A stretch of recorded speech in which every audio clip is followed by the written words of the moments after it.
Selamat pagi anak-anak. Kita akan merenungkan firman Tuhan dari buku Renungan Pagi Anak.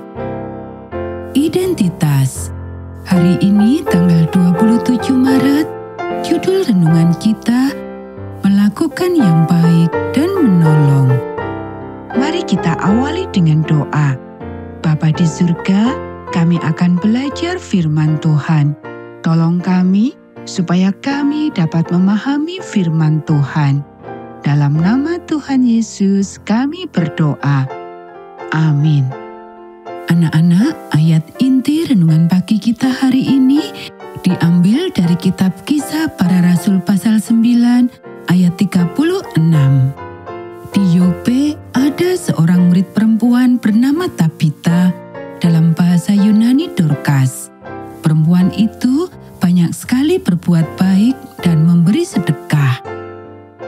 Dalam Kisah Para Rasul pasal 9 ayat 32 sampai 43, segera setelah Paulus diperkenalkan ke dalam kisah gereja mula-mula, memberikan kita cuplikan singkat tentang seorang murid yang bernama Tabita. Ini adalah pertama kalinya seorang wanita secara khusus disebut sebagai murid, meskipun kata tersebut hanya berarti pengikut, dan semua wanita yang mengikut Yesus tentu saja adalah murid-muridnya. Kita tidak diberitahu banyak detail tentang murid ini. Kita tidak tahu apakah dia muda atau tua, sudah menikah atau belum, kaya atau miskin. Kita bahkan tidak tahu apakah dia seorang Yahudi atau bukan Yahudi. Tetapi kita dapat mengetahui banyak hal dari apa yang diceritakan kepada kita.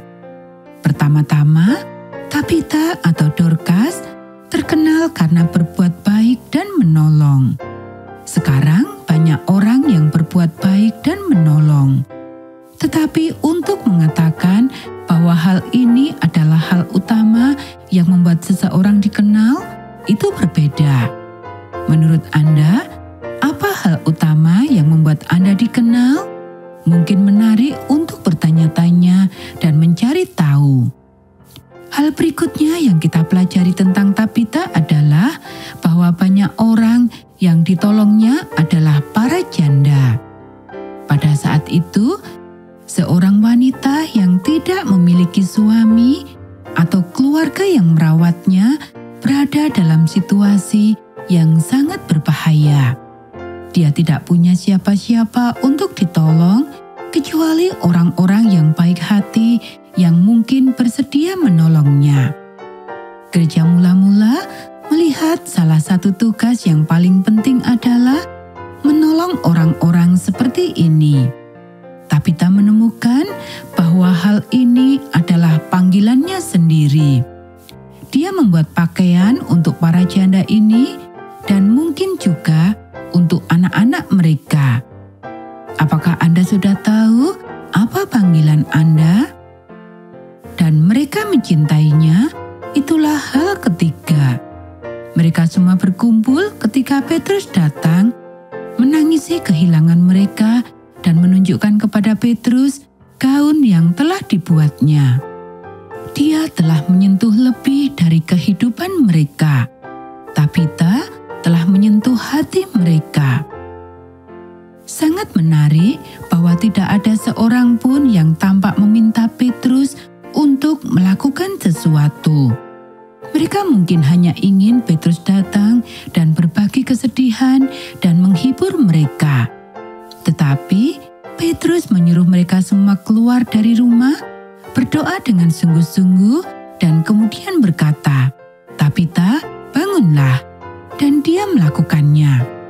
Anak-anak, rupanya Allah juga percaya bahwa pekerjaan Tabita sangat penting. Apakah Dia telah memberi kita pekerjaan yang harus kita lakukan yang akan menyentuh hati orang lain? Anak-anak, demikianlah renungan pagi kita hari ini. Mari kita akhiri dengan doa.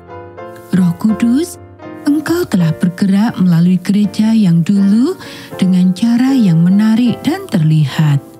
Tetapi juga dengan cara yang praktis dan membumi. Tunjukkanlah kepada saya pekerjaan yang Engkau miliki untuk saya lakukan, dan penuhi serta perdayakanlah saya untuk melakukannya. Sebagai anak-Mu, saya rindu untuk menyentuh hati orang lain, bukan agar mereka mengasihi saya, tetapi agar mereka mengasihi Engkau. Amin.